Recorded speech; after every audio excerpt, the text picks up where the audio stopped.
왜 하나님은 야고보는 구하지 않으셨을까요? 그리고 왜 베드로는 살려내셨을까요? 사도행전 12장을 읽으면 누구나 이 질문 앞에 멈추게 됩니다. 야고보도 예수님의 제자였고 베드로도 예수님의 제자였습니다. 둘 다 복음을 위해 자신의 삶을 드린 사람이었습니다. 그런데 한 사람은 칼에 죽고 한 사람은 천사의 도움으로 감옥에서 나옵니다. 같은 하나님을 믿었고 같은 복음을 전했고 같은 시대를 살았는데 왜 결과는 이렇게 달랐을까요? 우리는 이런 질문을 쉽게 오늘 우리의 삶으로 가져옵니다. 어떤 사람은 질병에서 회복됩니다. 어떤 사람은 끝내 회복되지 못합니다. 같은 교회가 함께 기도했는데 누군가는 응답을 경험하고 누군가는 여전히 기다림 속에 남아 있습니다. 그래서 우리는 묻게 됩니다. 기도가 부족했던 걸까? 믿음이 부족했던 걸까? 아니면 하나님은 사람마다 다르게 일하시는 걸까? 많은 사람들이 사도행전 12장을 읽으며 베드로의 감옥 탈출에 집중합니다. 천사가 나타나고 사슬이 풀리고 철문이 저절로 열리는 장면은 분명 놀랍습니다. 하지만 누가는 우리에게 기적만 구경시키려고 이 이야기를 기록하지 않았습니다. 오히려 더 큰 질문을 우리에게 던집니다. 정말 이 역사를 움직이는 왕은 누구인가? 겉으로 보면 헤롯이 모든 것을 결정하는 것 같습니다. 야고보를 죽인 것도 헤롯이고 베드로를 감옥에 가둔 것도 헤롯입니다. 마치 세상은 헤롯의 솥 안에 있는 것처럼 보입니다. 하지만 사도행전 12장의 마지막에는 전혀 다른 결론이 기다리고 있습니다. 오늘 우리는 왜 야고보는 죽고 베드로는 살았을까? 라는 질문에서 출발하지만 사도행전 12장이 정말 들려주는 이야기, 누가 진짜 왕인가? 그 답을 함께 따라가 보겠습니다.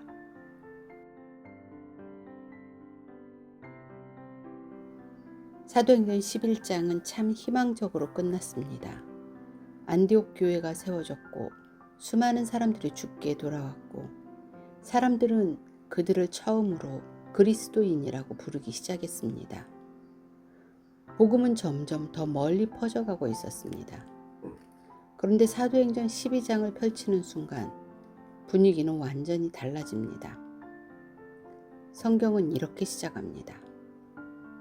그때에 헤롯 왕이 손을 들어 교회 중에서 몇 사람을 해하려 하여, 누가는 아주 담담하게 기록하지만 사실 이것은 교회가 맞이한 큰 위기였습니다. 복음이 퍼질수록 반대도 함께 커졌습니다. 빛이 밝아질수록 그 빛을 끄려는 어둠도 짙어졌습니다. 그리고 이어지는 한 절은 너무도 짧습니다. 요한의 형제 야고보를 칼로 죽이니. 이 구절을 읽을 때 우리는 마음이 무거워집니다. 너무 짧기 때문입니다. 야고보는 예수님의 12 제자였습니다. 베드로 요한과 함께 변화산에 올랐던 사람입니다. 야이로의 딸을 살릴 때도 함께 있었고 겟세마네 동산에서도 예수님 곁을 지켰습니다. 예수님과 가장 가까웠던 제자 가운데 한 사람이었습니다. 그런데 누가는 그의 죽음을 단 한 문장으로 기록합니다. 긴 설명도 마지막 유언도 없습니다.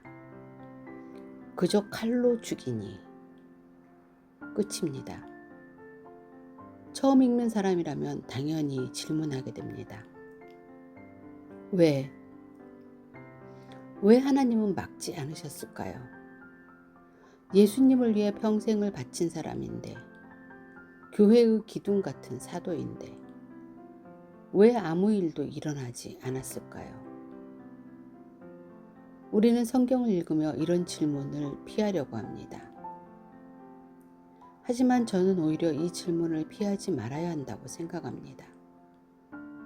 성경도 그 질문을 숨기지 않기 때문입니다.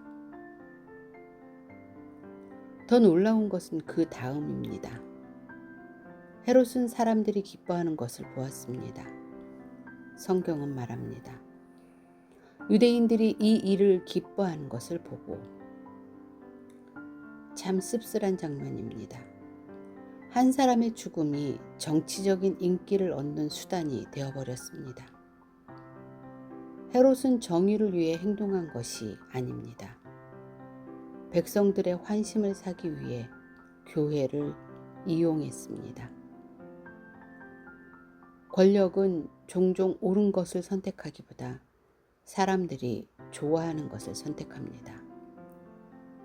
그 모습은 2000년이 지난 오늘도 크게 다르지 않습니다. 그래서 헤롯은 이번에는 베드로를 붙잡습니다. 6월절 기간이었기 때문에 행사가 끝난 뒤 공개적으로 처형하려고 합니다. 성경은 베드로가 얼마나 철저하게 감시받았는지도 기록하고 있습니다. 군사 16명이 4조로 나누어 지켰습니다. 사람의 눈으로 보면 도망칠 가능성은 거의 없었습니다. 사실상 사형을 기다리는 사람과 다르지 않았습니다. 헤롯은 아마도 확신했을 것입니다. 이번에도 자신의 뜻대로 될 것이라고. 그런데 저는 여기서 누가가 일부러 만들고 있는 긴장감을 느낍니다. 한쪽에는 헤롯이 있습니다. 칼도 가지고 있습니다. 군사도 있습니다. 감옥도 권력도 있습니다. 다른 한쪽에는 무엇이 있을까요? 성경은 의외의 한 장면을 보여줍니다. 무기도 아닙니다. 군대도 아닙니다. 어떤 정치적인 힘도 아닙니다. 성경은 단 한 문장을 기록합니다. 교회는 그를 위하여 간절히 하나님께 기도하더라. 참 인상적입니다. 세상은 힘으로 움직이는 것처럼 보입니다. 헤롯은 칼을 들었습니다. 교회는 기도했습니다. 겉으로 보기에는 두 힘은 비교조차 되지 않습니다. 칼과 기도, 감옥과 기도, 왕의 명령과 기도, 누가 더 강해 보입니까? 사람의 눈에는 당연히 헤롯입니다. 하지만 누가는 독자에게 조용히 묻습니다. 정말 역사를 움직이는 힘은 어디에 있는가? 여기서 우리는 한 가지를 조심해야 합니다.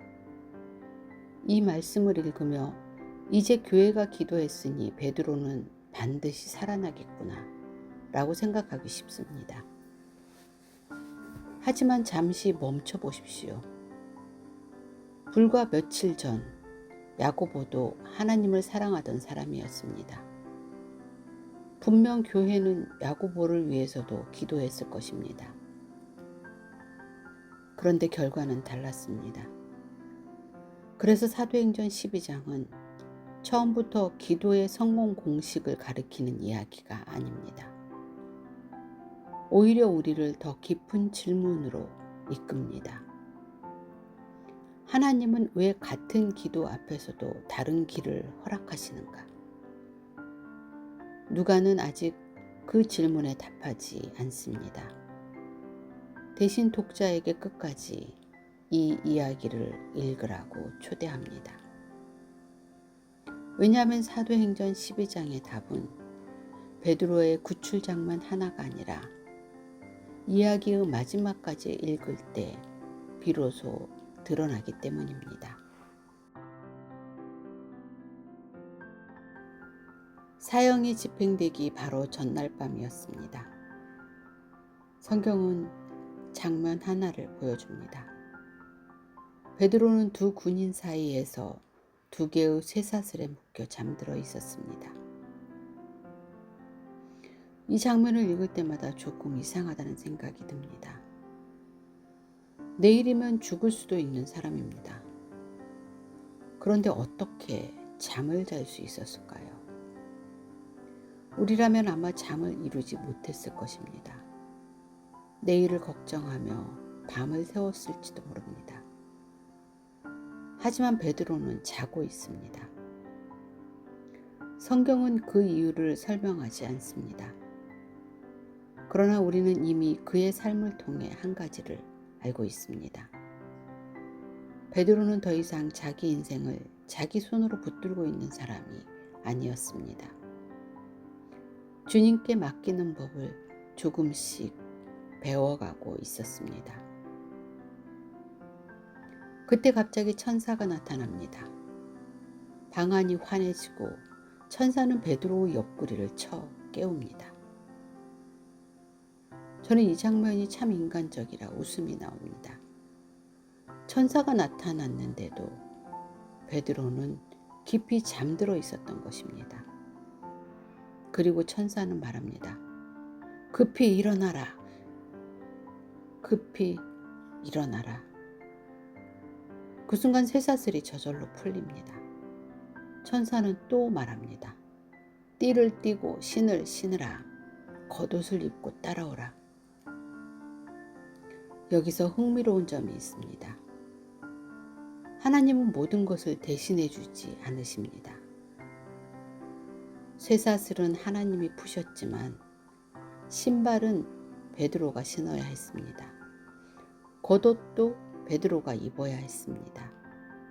하나님께서 하시는 일과 사람이 순종해야 하는 일은 구별되어 있습니다. 우리는 종종 하나님께서 모든 것을 해주시기를 기다립니다. 하지만 하나님은 우리에게도 걸어 나오라고 말씀하십니다. 베드로는 천사를 따라 나갑니다. 그런데 성경은 아주 재미있는 말을 기록합니다. 자기가 보는 것이 환상인 줄로 알았더라. 베드로는 이것이 현실이라고 생각하지 못했습니다. 얼마나 믿기 어려운 일이었으면 직접 걸어 나오면서도 꿈이라고 생각했을까요? 사람은 종종 하나님께서 일하시는 한가운데 있으면서도 그 사실을 알아차리지 못합니다. 첫 번째 초소를 지나고 두 번째 초소를 지나고 마침내 성문 앞에 이릅니다. 성경은 말합니다. 철문이 저절로 열리니. 많은 사람들이 이 장면에서 기적에 감탄합니다. 하지만 저는 다른 것이 보였습니다. 헤롯은 16명의 군인과 2개의 쇠사슬, 굳게 잠긴 철문으로 베드로를 완벽하게 가두었다고 생각했습니다. 하지만 하나님께는 그 모든 것이 장애물이 아니었습니다. 인간은 자신이 세운 시스템이 모든 것을 통제할 수 있다고 믿습니다. 그러나 하나님은 사람이 가장 견고하다고 믿는 문도 아무 힘도 들이지 않고 여십니다. 그제야 베드로는 정신이 듭니다. 그리고 이렇게 말합니다. 이제야 참으로 주께서 그의 천사를 보내어. 사도행전은 이런 말이 자주 나옵니다. 11장에서는 그때의 주의 말씀이 생각났다. 12장에서는 이제야 알겠다. 하나님은 이미 일하고 계셨지만 사람은 나중에야 깨닫습니다. 우리의 삶도 그렇지 않을까요? 지나고 나서야 그때 하나님이 나를 붙들고 계셨구나 하는 순간이 있습니다. 신앙은 모든 것을 미리 이해하는 것이 아니라 지나온 길을 돌아보며 하나님의 손길을 발견하는 과정이기도 합니다. 베드로는 마가라 하는 요한의 어머니 마리아의 집으로 갑니다. 그곳에서는 많은 사람들이 모여 기도하고 있었습니다. 그런데 여기서 성경은 아주 뜻밖의 장면을 보여줍니다. 문을 두드리자 로데라는 여종이 나옵니다. 베드로 목소리를 알아듣고는 너무 기뻐서 문도 열지 않고 안으로 뛰어들어갑니다. 그런데 여기서 더 놀라운 것은 안에 있던 사람들의 반응입니다. 그들은 말합니다. 네가 미쳤다. 조금 전까지 베드로를 위해 간절히 기도하던 사람들입니다. 그런데 정작 베드로가 살아있다는 소식은 믿지 못합니다. 성경에서는 믿음이 좋은 사람만을 보여주지 않습니다. 기도하면서도 흔들리는 사람들, 소망하면서도 쉽게 믿지 못하는 사람들을 있는 그대로 보여줍니다. 그럼에도 하나님은 일하십니다. 하나님은 우리의 믿음이 완벽해서 역사하시는 것이 아니라 신실하신 자신의 뜻을 따라 역사하십니다. 결국 문을 열어보니 정말 베드로였습니다. 사람들은 놀랍니다. 베드로는 조용히 하라는 손짓을 하며 하나님께서 자신을 어떻게 이끌어내셨는지 이야기한 뒤 다른 곳으로 떠납니다. 그리고 날이 밝자 감옥은 큰 혼란에 빠집니다. 헤롯은 아무리 찾아도 베드로를 찾을 수 없습니다. 그토록 완벽하다고 믿었던 권력은 하나님 앞에서는 한 사람도 붙잡아 둘 수 없었습니다. 하지만 여기서도 누가는 아직 결론을 말하지 않습니다. 우리는 여전히 처음의 질문을 품고 있습니다. 왜 야고보는 죽었고 베드로는 살아났을까? 그 답은 아직 나오지 않았습니다.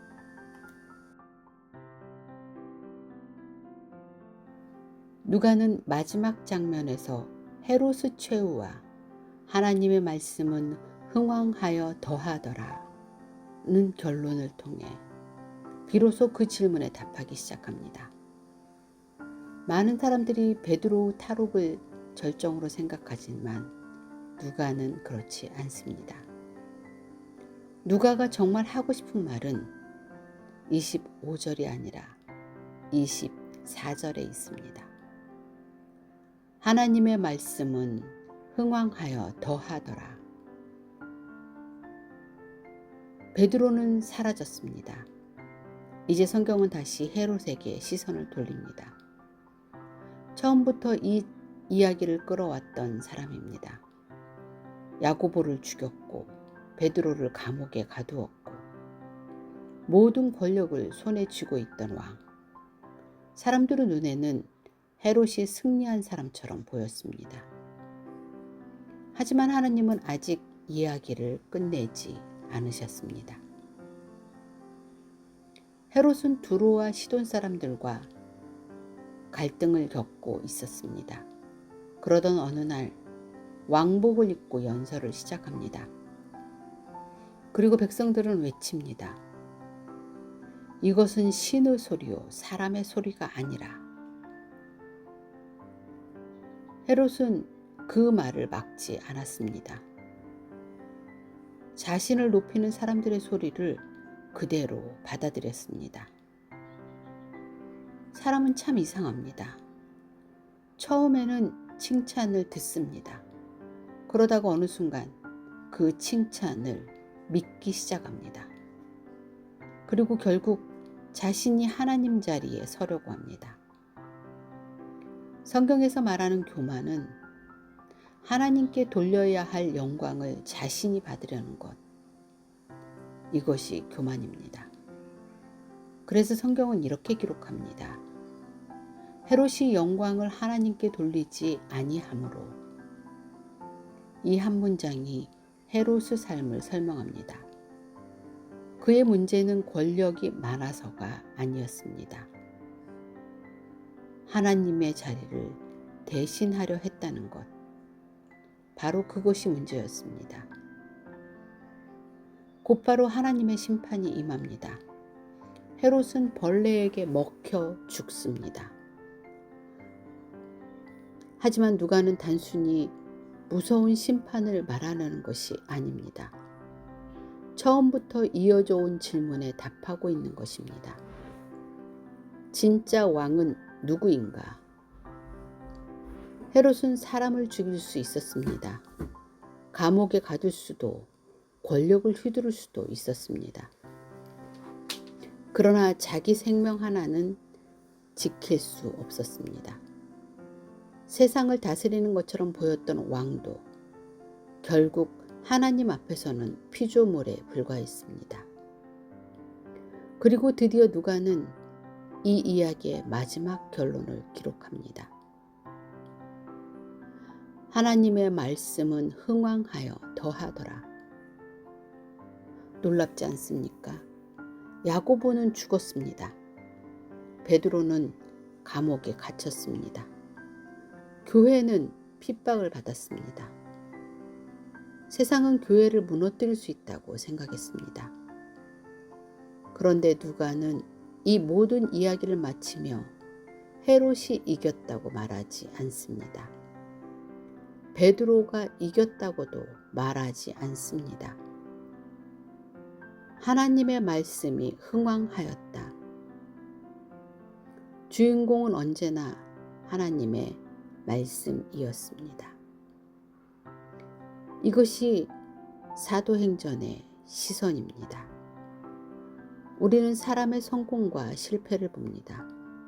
누가 살아남았는지, 누가 넘어졌는지를 봅니다. 하지만 하나님은 더 큰 이야기를 보고 계십니다. 복음이 계속 전해지고 있는가? 하나님의 나라가 계속 확장되고 있는가? 사도행전은 계속해서 그 질문으로 우리를 이끕니다. 그래서 처음의 질문으로 다시 돌아가 보겠습니다. 왜 하나님은 야고보는 구하지 않으셨고 베드로는 구하셨을까요? 놀랍게도 누가는 그 이유를 끝내 설명하지 않습니다. 오히려 다른 답을 줍니다. 우리는 왜 어떤 사람은 살고 어떤 사람은 죽는가?